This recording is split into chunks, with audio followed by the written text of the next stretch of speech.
मंत्रियों के जवाब में विरोधाभास है अध्यक्ष महोदय। कभी वो लिखित में कुछ और उत्तर दे रहे हैं, उत्तर देते समय कुछ और उत्तर दे रहे हैं। मैं एक बार दिखाता हूँ, हो सकता है उसमें छूटे हुए कुछ और लोगों का नाम उसमें आया होगा। तो यही बता दीजिए कि उत्तर सही कौन सा है, 47 की 23? इन्होंने कर दिया गलत। आखिरी में मैंने प्रश्न के आधार पर ही प्रश्न किया वो था। आपने दूध भाग करके छोड़ दिया था, अलग बात। मैं ये जानना चाहता हूँ कि केलो परियोजना आज के दिनांक तक कितना प्रतिशत पूर्ण हो चुका है? माननीय सदस्य जो प्रश्न पूछ रहे हैं ये सिंचाई विभाग से संबंधित है और आप लोगों ने पिछले 5 वर्षों में 1 रुपए इसके लिए आवंटित नहीं किया। आप अगर आदेशित करेंगे तो मैं छोड़ दूंगा। मैं तो ये मान के चला था कि ये सामूहिक उत्तरदायित्व तो है। आप जिंदल के खिलाफ कब से हो गए? क्यों नहीं होगा भैया? अरे जिंदल के प्लेन तो आपके लिए चलती थी खास। जलाशय की भूमि को उद्योगपति दे दिया गया और आपको पता तक नहीं, आपके नाक के नीचे सब कुछ हो गया। राजस्व मंत्री की अध्यक्षता में कमेटी बनती है, उसकी जांच कोई अधिकारी नहीं कर सकता। मैं भी राजस्व मंत्री रहा हूं, इसलिए मुझे मालूम है। आपकी जानकारी में नहीं है। बंद करो, बंद करो, बंद करो। स्पर्श multi speciality hospital full time विशेषज्ञों की देखरेख में पैथोलॉजी और डायग्नोस्टिक की बेस्ट इन क्लास सुविधा, साथ ही दे रहा है न्यूनतम दर पर हेल्थ पैकेज की सुविधा। स्पर्श मल्टी स्पेशलिटी हॉस्पिटल, एक एहसास अपनेपन का।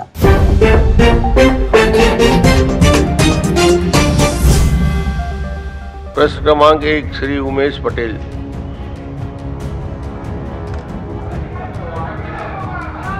आ गया बाहर से आ गया। माननीय अध्यक्ष महोदय, विधानसभा में हमने देखा है कि कई बार मंत्री और इसी सत्र में और इससे पहले के सत्र में मंत्रियों के जवाब में विरोधाभास है अध्यक्ष महोदय। कभी वो लिखित में कुछ और उत्तर दे रहे हैं, उत्तर देते समय कुछ और उत्तर दे रहे हैं। एक विभाग कोई और उत्तर दे रहा है, दूसरा विभाग कोई और उत्तर दे रहा है।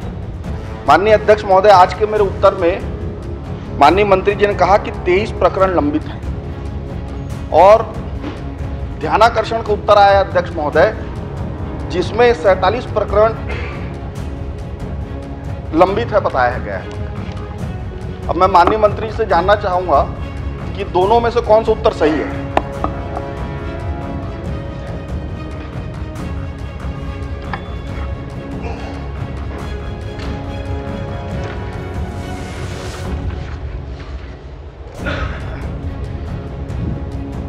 माननीय अध्यक्ष महोदय, माननीय सदस्य के द्वारा जिला रायगढ़ के केलो परियोजना में भू अर्जन के संबंध में जानकारी चाहिए गई है कि कितने मामले किस कारण से लंबित है। माननीय अध्यक्ष महोदय, मैं बताना चाहूँगा कि इस परियोजना में केलो परियोजना संरक्षण संभाग रायगढ़ में 9 प्रकरण और निर्माण संभाग खरसिया में 13 प्रकरण, अनुभाग घरघोड़ा में 1 प्रकरण, जो ग्राम उज्ज्वलपुर के डुबान प्रभावित रकबा 22.675, इनका प्रकरण जो है टोटल कितना हुआ कुल बता दीजिए। इनका कुल प्रकरण 23 है। वही तो प्रश्न है अध्यक्ष महोदय। ध्यानाकर्षण में 47 प्रकरण लंबित बता रहे हैं। इसी सत्र में अभी उत्तर आया है कल मुझे उसका ध्यानाकर्षण का, और आपको उत्तर भी कल मुझे मिला है जिसमें 23 प्रकरण का उल्लेख है और ध्यानाकर्षण में 47 प्रकरण का उल्लेख है। तो आप मुझे बताने की कृपा करें कि दोनों में से कौन सा उत्तर सही है, क्योंकि ये लगातार हो रहा है मंत्रियों के हाथ, इससे कई अलग अलग उत्तर आ रहे हैं। तो आप पहले ये बता दीजिए कि दोनों में कौन सा उत्तर सही है।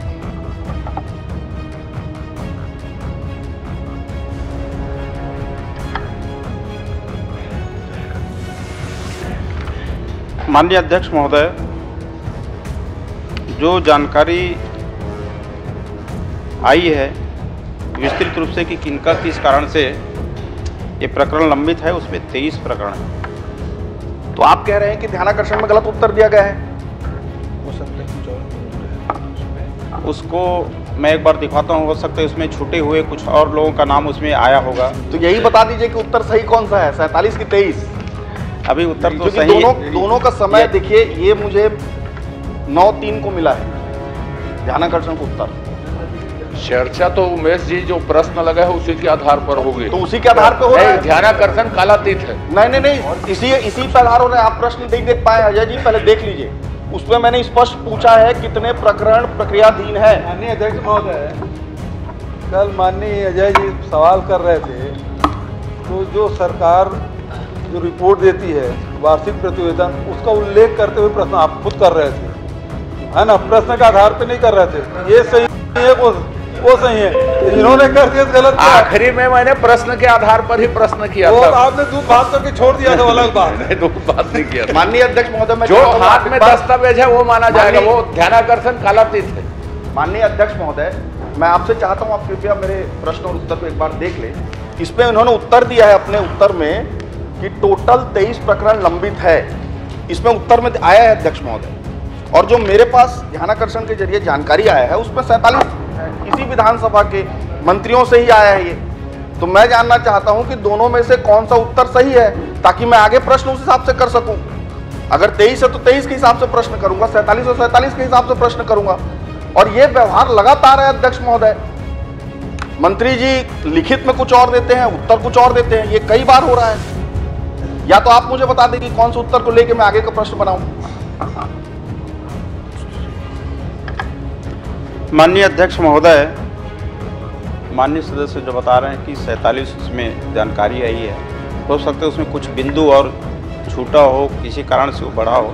एक बार मैं इसका जांच करा लेता हूं। पर अभी जो हमने उत्तर पुस्तिका में जो दिया है 23 प्रकरण, ठीक है, चलिए मैं अब 23 के आधार पे, जो मंत्री जी ने जवाब दिया है उसी पे आप आगे बढ़े। ठीक है, मैं 23 के आधार पे कर रहा हूँ। माननीय अध्यक्ष महोदय, ये लगातार व्यवहार हो रहा है। माननीय अध्यक्ष महोदय, मैं ये जानना चाहता हूं कि केलो परियोजना आज के दिनांक तक कितना प्रतिशत पूर्ण हो चुका है? माननीय अध्यक्ष महोदय, केलो परियोजना लगभग 80% कार्य जो है पूर्ण हो गया है। माननीय अध्यक्ष महोदय, इन्होंने कहा कि केलो परियोजना 80% पूर्ण हो चुका है। आज के दिन में जो आपने टेंडर किया, जैसे एक संभाग का बात है, वो कई टुकड़ों में आपने टेंडर किया होगा। जैसे खरसिया संभाग है, उसमें कई टुकड़ों में आपने टेंडर किया होगा। तो आज के दिन में कितने टेंडर हो चुके हैं और कितने निरस्त अभी की स्थिति में है? माननीय अध्यक्ष महोदय, माननीय सदस्य जो प्रश्न पूछ रहे हैं ये सिंचाई विभाग से संबंधित है, और आप लोगों ने पिछले 5 वर्षों में 1 रुपए इसके लिए आवंटित नहीं किया। 1 रुपए नहीं किया। ये तो हमारी सरकार, हमारे माननीय वित्त मंत्री है, उन्होंने 291 करोड़ के कल इसमें बजट में दिया, ये और 100 करोड़ लगभग दिया। अगर सिंचाई विभाग का प्रश्न है तो मैं छोड़ देता हूं। आप अगर आदेशित करेंगे तो मैं छोड़ दूंगा। मैं तो ये मान के चला था कि सामूहिक उत्तरदायित्व है और उत्तर मिलेगा। लेकिन अगर आप चाहेंगे, आपका जो आदेश रहेगा, आप सिर्फ राजस्व में अगर स्थिर रहने के लिए बोलेंगे तो मैं राजस्व में स्थिर रहूंगा। नहीं, राजस्व मंत्री से आप पूछिए। ठीक है, कोई दिक्कत नहीं। ठीक है, मैं अगर आप चाहते हैं तो मैं इसी में पूछता हूँ। जमीन अधिग्रहण की प्रक्रिया जो आपने लगभग पूरी कर ली है 23 प्रकरणों को छोड़कर, ठीक है, क्या ये प्रकरण जो लेट हुआ है इसमें केंद्रांश की राशि नहीं मिलना भी एक कारण था?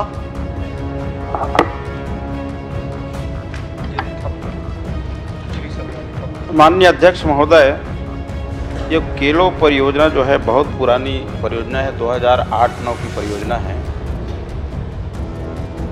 और इसमें ये बहुत बड़ा प्रोजेक्ट है माननीय अध्यक्ष महोदय। करीब 22,000 हेक्टेयर भूमि पे सिंचाई होना है, और इसमें कुछ इंडस्ट्रीज़ है उनको भी पानी देना है। और इस परियोजना में जो 23 प्रकरण लंबित हैं, उन लंबित होने के अलग अलग कारण है। ये भू अर्जन की जो उनकी राशि थी उनसे संतुष्ट नहीं हुए, ये लोग हाई कोर्ट गए थे। हाई कोर्ट के बाद नहीं, मैं सिंपल सा प्रश्न है, केंद्रांश की राशि है या नहीं है? नहीं है तो नहीं है बोल दीजिए। फिर उस हिसाब से मैं दस्तावेज प्रस्तुत करूंगा।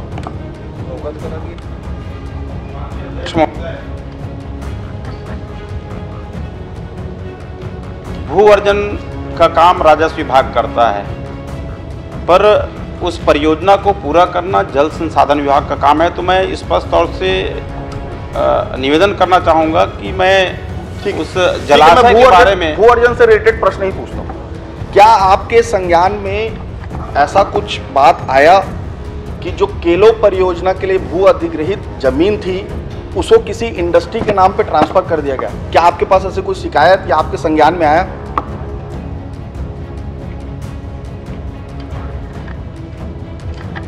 माननीय अध्यक्ष महोदय, माननीय सदस्य जो शिकायत बता रहे हैं कि इनका जमीन इंडस्ट्रीज को ट्रांसफर कर दिया गया है, ये हमारे पास शिकायत में अभी तक नहीं आया है। ठीक।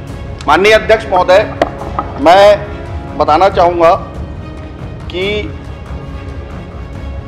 अगस्त 2024 को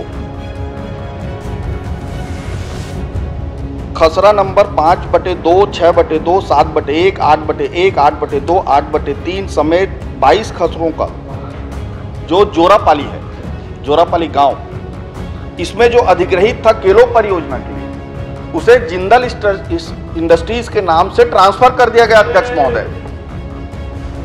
और ये एक बहुत बड़ा अपने आप में ये है, और इसके ऊपर किसी पे ऊपर कार्रवाई तक नहीं हुई है। हमने शिकायत दिया कलेक्टर को अध्यक्ष महोदय कि जोरापाली में इस तरह के घटना हुई है। आप जिंदल के खिलाफ कब से हो गए? अरे क्यों नहीं होगा भैया? अरे जिंदल के प्लेन तो आपके लिए चलते थे खास। हो गया, बोल दिए। 2024 अगस्त की बात है, इसकी शिकायत भी हमने की, अभी तक इस पे कोई कार्रवाई नहीं हुई है। तो क्या मंत्री जी बताएंगे कि इसमें क्या कार्रवाई करेंगे? माननीय अध्यक्ष महोदय, माननीय सदस्य उमेश पटेल जी जो शिकायत कर रहे हैं कि जलाशय की भूमि जिंदल इंडस्ट्रीज को ट्रांसफ़र कर दिया गया है, ये शिकायत मुझको दे, मैं निश्चित रूप से मैं विश्वास दिलाता हूं कि इसमें मैं कार्रवाई करूंगा। माननीय अध्यक्ष महोदय, इसी में ये तो लैंड यूज चेंज का मामला है, क्योंकि जलाशय के लिए था और लैंड यूज चेंज हुआ तो बिना आपके अध्यक्षता में जो कमेटी बनी है और उसके बिना ये ट्रांसफर कैसे हो गया? और आप कहते हैं इसकी जानकारी नहीं है। ये इतना बड़ा है फिर कैसे हो गया? क्योंकि लैंड यूज चेंज करना है, यदि एक या तो ओपीजी आप ही दे दो उत्तर। लैंड यूज चेंज करना है, यदि उद्योग विभाग को देना है तो बिना आपके अनुमति मंत्रालय में आए बिना, राजस्व मंत्री की अध्यक्षता में जो कमेटी बनी है उसके अनुमोदन के बिना कोई भी भूखंड उसमें लैंड यूज चेंज नहीं हो सकता। और ये हुआ है तो इसकी जांच कराएंगे क्या? यदि ऐसा हुआ है तो हम विश्वास दिलाते हैं विभागीय रूप से इनका हम जांच कराएंगे। क्योंकि ये सीधी बात है अध्यक्ष महोदय, अब जांच कराने की बात कर दी। चूंकि मंत्रिमंडल के माननीय राजस्व मंत्री की अध्यक्षता में कमेटी बनती है, उसकी जांच कोई अधिकारी नहीं कर सकता। मैं आपसे निवेदन करना चाहता हूं कि पवित्र सदन के कमेटी से जांच कराएंगे क्या?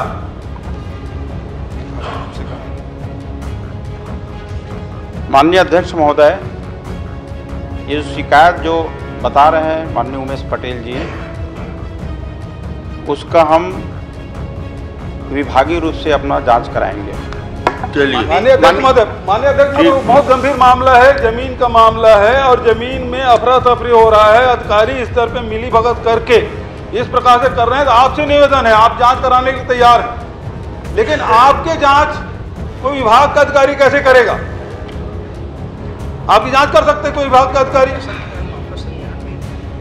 इसीलिए मैं कह रहा हूं कि इतना बड़ा लैंड स्कैम हो गया, जलाशय की भूमि को उद्योगपति दे दिया गया और आपको पता तक नहीं, आपके नाक के नीचे सब कुछ हो गया।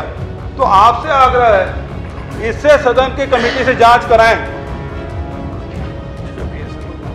माननीय अध्यक्ष महोदय, ये जो विषय बता रहे हैं ये विषय मेरी जानकारी में ही नहीं आया है, इसीलिए मैं बोल रहा हूँ कि ये जो विषय आया है उसका मैं विभागीय रूप से जांच कराऊंगा। ये मेरे संज्ञान में जानकारी में नहीं आया है। ठीक है, जांच के लिए बोल दिए।